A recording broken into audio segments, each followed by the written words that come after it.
시청자 여러분 안녕하십니까? 채널 K 뉴스입니다. 지난달 25일부터 30일까지 실시된 재외국민선거, 재외선거 사상 가장 많은 인원이 투표에 참가했는데요. 재외국민들의 표심은 압도적으로 문재인 대통령을 향한 것으로 나타났습니다. 보도에 지한샘 기자입니다. 중앙선거관리위원회가 발표한 재외선거 투표 현황에 따르면 19대 대선 재외선거 전체 투표자 22만 1,981명 중 59%에 해당하는 14만 886명이 문재인 후보에게 투표를 한 것으로 나타났습니다. 다음으로는 국민의당 안철수 후보로 16.3%에 해당하는 3만 6,073표를 얻었습니다. 3위는 2만 5,757표를 얻은 정의당 심상정 후보, 홍준표 후보는 득표율 7.8%인 17,294표를 얻었고 유승민 후보는 9,929표로 5위를 차지했습니다. 문 대통령은 해외 유권자들의 주소지를 기준으로 분석한 지역별 득표에서도 서울 56.8%, 경기 60.4%, 부산 61%, 경남 54.3% 등 49.9%를 기록한 경북을 제외한 전 지역에서 과반수 이상의 득표율을 보이며 압도적인 지지를 받았습니다. 이 같은 결과는 국외부지자인 주재원, 유학생 등 20, 30대 젊은 층의 투표율이 영주권자 중심의 재외선거인보다 상대적으로 높았기 때문인 것으로 분석됩니다. 해외 유권자들의 절대적인 지지를 받고 당선된 대통령의 공약에도 관심이 모아지고 있습니다. 문 대통령은 재외동포청 신설 등 재외동포 지원 조직 개선과 재외공간의 영사 서비스 개선을 약속했습니다. 채널 K 뉴스 지한샘입니다. 뉴저지 팰리세이드 파크 거리 축제가 오늘부터 시작됐습니다. 지역 경제 활성화와 소상인들을 돕기 위한 일환으로 열리는데요. 축제에 참석한 팰리세이드 파크 한인 유권자 협의회는 한인들의 유권자 등록 신청을 받고 있습니다. 보도에 김지수 기자입니다. 오늘부터 거리 축제가 열리고 있는 팰리세이드 파크 브로드 애비뉴. 센트럴 블러바드 교차로에 부스를 마련한 팰파크 유권자 협의회는 축제 기간 중 유권자 등록을 받고 있습니다. 작년 10월 200여 명이 넘는 한인 유권자 등록을 마친 한인 유권자 협의회는 이번 축제 기간 중에도 많은 한인들이 유권자 등록에 참여할 것을 기대하고 있습니다. 작년에 할 때에 200여 명 되는 그 유권자 등록을 받았는데 정말로 기적적인 일이 일어났었어요. 그래서 이번에도 그 정도의 인원을 받으려고 지금 저희들이 목요일, 금요일, 토요일 3일 동안 지금 시작을 하고 있습니다. 그래서 많은 분들이 좀 오셔가지고 유권자 등록도 하시고 그래서 우리 한인들이 정말로 자기의 권리를 행사할 수 있는 그런 기회가 됐으면 좋겠습니다. 유권자 등록 신청은 목요일에서 토요일 3일 동안 팰리세이드 파크 경찰서 맞은편 팰파크 한인 유권자 협의회 부스에서 신청하실 수 있습니다. 팰리세이드 파크 거리 축제는 평소 야외 판매 활동이 금지된 상인들이 거리에서 고객들에게 직접 상품을 판매할 수 있어서 좋은 평가를 받고 있습니다. 10여 개 업체가 참여한 올해 행사에는 각종 의류와 화장품 및 건강식품 등을 저렴하게 구매할 수 있으며 토요일 오후 2시부터는 PNC 은행 앞에서 벼룩시장도 열립니다. 채널 K 뉴스 김지수입니다. 노인들에게 유익한 정보를 제공해주는 앱이 등장했습니다. 뉴욕주 노인국이 제공하는 NYS 에이징 앱은 각종 복지 정보와 혜택을 알아볼 수 있습니다. 뉴욕주가 새로 런칭한 앱 NYS 에이징은 뉴욕주 노인국이 제공하는 각종 보건과 주택, 대중교통 등에 대한 정보와 혜택을 쉽게 알아볼 수 있도록 했습니다. 노인들이 가장 관심 있어 하는 의료보험과 노인 아파트, 처방약 플랜 등에 관한 정보를 받을 수 있습니다. 노인국 사무실이나 시니어센터, 홈케어 서비스, 건강 관련 비영리 기관 등이 위치한 곳을 찾을 때에도 이 앱을 이용해 Near Me에 접속하면 자신이 있는 위치에서 가장 가까운 곳의 위치를 표시해 줍니다. 또 No Long Door 시스템을 이용하면 장애나 건강상 문제로 거동이 불편한 노인들이 거주 지역에 있는 장기 요양 서비스에 대한 정보를 실시간으로 확인할 수 있습니다. 쿠오모 주지사는 노인 복지 서비스 앱은 뉴욕주 모든 노인들의 건강한 삶을 목표로 하고 있다며 스마트폰 사용이 생활화된 노인들이 앱을 통해 좀 더 쉽게 유익한 정보를 확인할 수 있도록 기대한다고 말했습니다. 이 앱은 전국에서 처음 뉴욕주가 선보였으며 iOS와 안드로이드에서 NYS 에이징으로 검색해 다운로드할 수 있습니다. 차량국이 상습 음주운전자의 면허를 영구 박탈하는 규정이 합법이라는 판결이 나왔습니다. 뉴욕주 대법원은 차량국의 재량권을 인정하고 엄격한 뉴욕주의 음주운전 처벌을 확인시켰습니다. 9일 뉴욕주 대법원은 DMV의 상습 음주운전자 운전면허 발급 금지에 대한 규정을 인정한다고 밝혔습니다. 뉴욕주 DMV는 뉴욕주 교통법에 의해 4년 내 3번이나 8년 내 4번 음주운전에 적발되면 소지 중인 운전면허를 영구적으로 박탈하고 있습니다. 아울러 평생 5번 이상 음주나 약물 복용 후 운전으로 적발되거나 지난 25년 동안 3번 이상 음주와 약물 복용을 한 경우 또한 심각한 사고를 1회 이상 낸 운전자에 대해 운전면허를 영구 박탈하도록 규정돼 있습니다. 뉴욕 주민 3명은 이 같은 규정으로 운전면허 재발급이 거부되자 DMV를 상대로 소송을 제기했습니다. 이날 주 대법원은 DMV의 재량권을 인정하며 현재 규정을 시행할 수 있다고 판결한 것입니다. 앤드루 쿠머 주지사는 뉴욕주는 음주운전에 절대로 관용적이지 않다고 강조했습니다. 음주운전은 타인의 생명을 위협하는 심각한 범법 행위임에도 약한 처벌 규정으로 운전자들이 경각심을 느끼지 않아 되풀이하는 경우가 많습니다. 이번 주 대법원의 판결은 운전자 자신뿐 아니라 타인의 안전까지 보호하려는 뉴욕주 교통법을 인정해 준 것으로 평가받고 있습니다. 아시안 3명 중 2명은 간염에 감염된 사실을 모르고 있다고 합니다. 전미 간염 인식의 달을 맞아 뉴욕시 기관, 단체들이 간염 예방의 중요성을 강조했습니다. 10일 마거렛 친 뉴욕시 의원과 C형 간염 생존자들이 간염 예방 옹호 단체들과 뉴욕 한인 봉사센터 공공보건부와 함께 기자회견을 갖고 B-C형 간염의 위험성을 경고했습니다. B형 간염은 간단한 혈액 검사로 진단이 가능하지만 검사를 잘 받지 않는 것으로 나타났습니다. 아시안 3명 중 2명은 자신의 감염 사실을 모르고 있습니다. KSS 공공보건부는 그동안 한인 커뮤니티를 대상으로 간염 예방을 위한 다양한 프로젝트를 진행하고 있으며 기자회견 전날인 7일에는 현철수 위장 간내과 전문의를 초청해 플러싱 제일교회에서 B형 간염 검사와 간 질환 강의를 진행했습니다.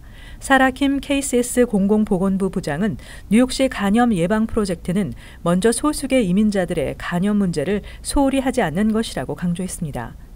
디미트리 다스칼라스키 뉴욕시 보건국 소속 박사는 뉴욕시는 간염 환자에게 보다 나은 검진과 병원 시설 이용 기회를 제공하기 위해 지역사회와 기관, 정부 파트너를 동원해 협력할 것이라고 덧붙였습니다. 현재 뉴욕시에서 C형 간염 보균자는 14만 명 이상이 되며 B형 간염 보균자만 10만 명을 넘는 것으로 드러났습니다. 뉴욕시가 불법 주택 개조에 대한 처벌을 강화합니다. 현재 벌금 외에도 추가로 벌금이 부과되며 인스펙션에 2차례 거부되면 강제 진입도 허용됩니다. 10일 시의회 본회의에서는 빈센트 젠틸 의원이 상정한 조례안이 가결됐습니다. 조례안은 불법 주택 개조 벌금을 높이고 시 빌딩국의 감시 권한을 강화하는 내용입니다. 필요한 라이센스나 허가 없이 개인이나 업체가 주택을 불법 개조할 경우 현재 부과하는 벌금 외에도 추가로 시정할 때까지 매일 $1,000의 벌금을 별도로 물리도록 했습니다. 기존에는 첫 번째 적발 시 건당 $2,500, 두 번째부터는 건당 $5,000의 벌금을 부과하도록 돼 있습니다. 뿐만 아니라 주택을 불법 개조한 것으로 의심되는 민원이 접수되면 빌딩국은 인스펙션을 하고 인스펙션이 2차례 거부될 경우에는 강제 진입도 허용됩니다. 이와 함께 빌딩국은 영구 주거용 건물의 불법 개조 현황에 대한 연례 보고서를 작성해 매년 9월 1일까지 시의회에 제출해야 합니다. 조례안은 시장의 서명을 받으면 120일 후에 발효됩니다. 한편 이날 시의회는 중고차 구매자에게 차량 리콜 정보를 의무적으로 공개하도록 하는 조례안도 통과시켰습니다. 칼리지 보드가 제공하는 SAT 무료 온라인 강의가 성적 향상에 많은 도움이 되는 것으로 나타났습니다. 이 온라인 강좌는 무료이고 개개인의 능력에 맞춰 수강할 수 있어 효과적이라고 합니다. SAT 주관사 칼리지 보드는 칸 아카데미와 파트너십을 맺고 SAT 무료 온라인 강의를 제공하고 있습니다. 칼리지 보도에 따르면 지난해 3월 시작된 개정 SAT 응시생 25만여 명을 대상으로 조사를 벌인 결과 칸 아카데미의 무료 온라인 강의를 20시간 수강한 학생의 경우 평균 115점이 상승한 것으로 나타났습니다. 온라인 강의를 수강하지 않은 학생보다 2배 가까이 높은 점수 향상을 보였습니다. 또 무료 온라인 강의를 이용한 경험이 있다고 밝힌 학생은 전체 SAT 응시생 370만 명 중 40%였습니다. 칼리지 보드는 칸 아카데미의 온라인 강좌는 무료이며 학생 개개인의 능력에 맞춰 수강할 수 있기 때문에 성적 향상에 큰 도움이 되고 있다고 강조했습니다. 하지만 이 같은 칼리지 보드의 입장은 과거 SAT는 학교 수업에 충실하면 된다며 과외 학습의 효과를 전혀 인정하지 않았던 것에 비해 달라진 것입니다. 칼리지 보드 대변인은 이번 칼리지 보드의 조사 결과는 칸 아카데미의 무료 온라인 강의의 효과를 인정하는 것이지 사교육 기관의 성적 상승 효과를 인정하는 것은 아니라고 못 박았습니다. N과 W 전철이 보수 공사로 인해 다음 주부터 주말 운행이 중단됩니다. 브루클린과 맨하탄, 퀸즈를 운행하는 NW 전철 이용객들은 큰 불편을 겪을 것으로 예상되는데 해당 구간에 셔틀버스가 운행된다고 합니다. 메트로폴리탄 교통공사에 따르면 5월 20일부터 9월 11일까지 N과 W 전철 아스토리아 디트머스 블루바드에서 퀸즈보로 플라자 구간의 양방향 주말 운행이 중단됩니다. 7월은 제외되지만 8주 동안 주말 운행이 중단되면서 이용자들의 불편이 클 것으로 예상됩니다. MTA는 해당 구간에 셔틀버스를 제공한다고 밝혔습니다. 대중교통국 측은 공사 기간 크레인 등 대형 장비로 선로를 들어올려 지상 선로로 운반해야 하는 등 위험이 따르기 때문에 부득이하게 해당 기간 전철을 운행할 수 없다고 밝혔습니다. 낡은 신호 시스템과 선로 교체 등의 보수 공사를 위해 토요일 밤 12시 1분부터 월요일 오전 5시까지 주말 운행이 중단되고 메모리얼 데이인 5월 29일과 노동절 9월 4일의 경우는 연휴가 끝나는 그 다음 주 화요일 오전 5시까지 해당됩니다. MTA는 1,240만 달러를 투입해 모든 신호 시스템을 교체하고 일부 선로에 대해서도 교체 작업을 진행합니다. 이번 공사는 PS85 초등학교에서 소음으로 인해 학업에 지장이 있다며 불만을 제기한 데 따른 것입니다. 이번 공사를 통해 거주와 상업지역을 운행하는 N전철 지상선로에서 발생되는 소음을 줄일 수 있을 것으로 기대되고 있습니다. 메모리얼 데이 연휴를 앞두고 가스값이 상승하는데 올해는 하락할 것이라는 전망입니다. 정유 회사들이 가솔린 공급량을 늘리고 있기 때문입니다. 8일 전국 가솔린 가격은 전주보다 4센트 빠진 갤런당 2달러 37센트로 나타났습니다. 하지만 이에 더해 메모리얼 데이 연휴까지 10센트 정도 추가 하락할 것으로 전망됐습니다.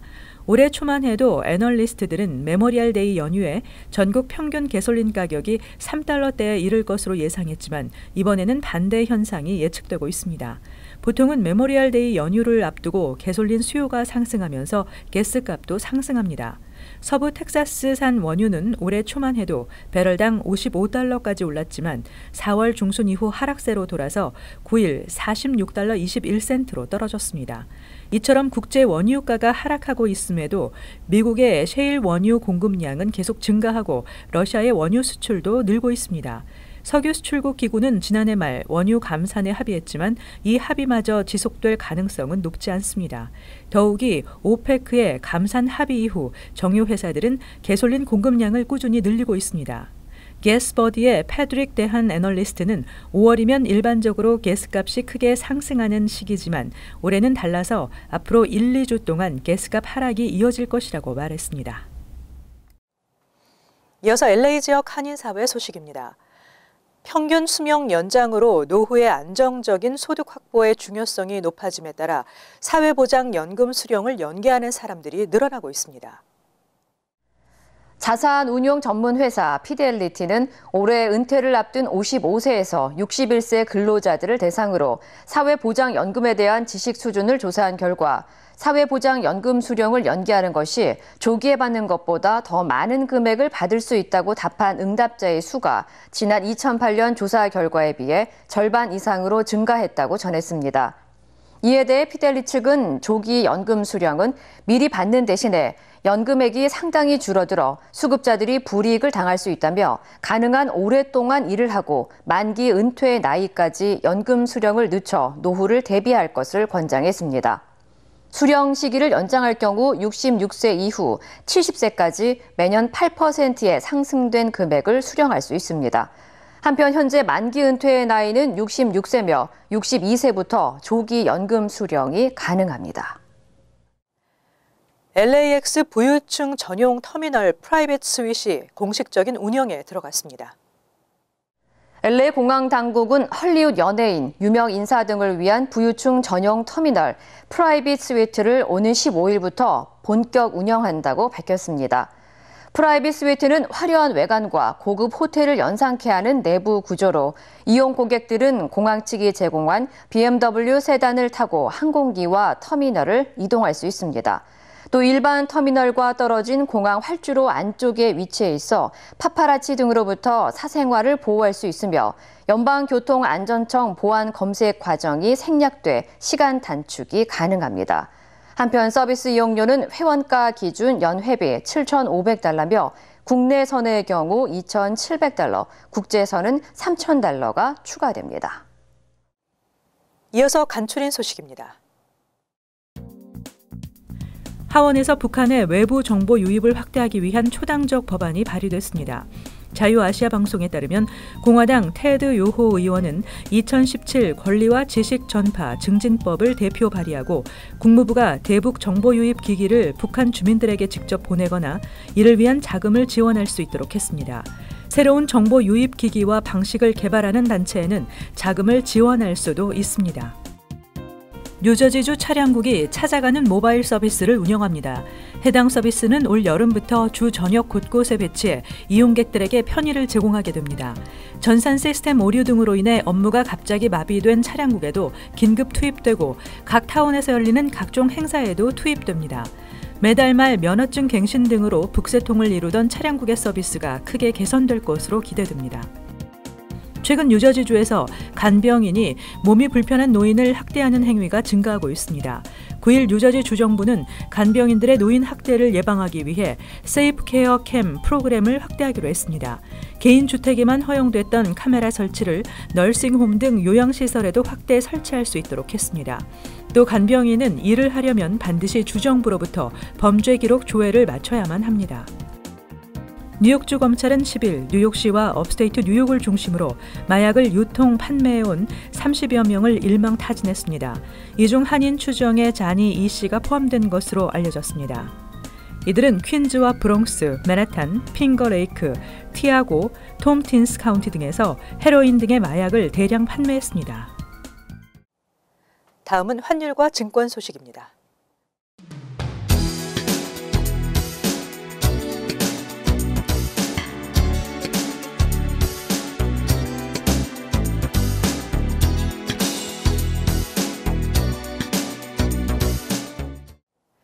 끝으로 날씨 전해드립니다. 금요일은 차차 구름이 많아지면서 대체로 흐리겠습니다. 낮 최고 기온은 59도, 섭씨 15도, 밤 최저 기온 50도, 섭씨 10도 예상됩니다. 토요일은 흐리고 바람이 불면서 비가 내리겠습니다. 지역에 따라서 폭우도 예상됩니다. 일요일은 한두 차례 소나기가 예상되면서 맑고 흐리기를 반복하겠습니다. 월요일은 대체로 흐리겠지만 지역에 따라 간간히 맑겠습니다. 항상 여러분과 함께하는 채널 K 뉴스 여기서 마칩니다. 시청해주신 여러분 고맙습니다.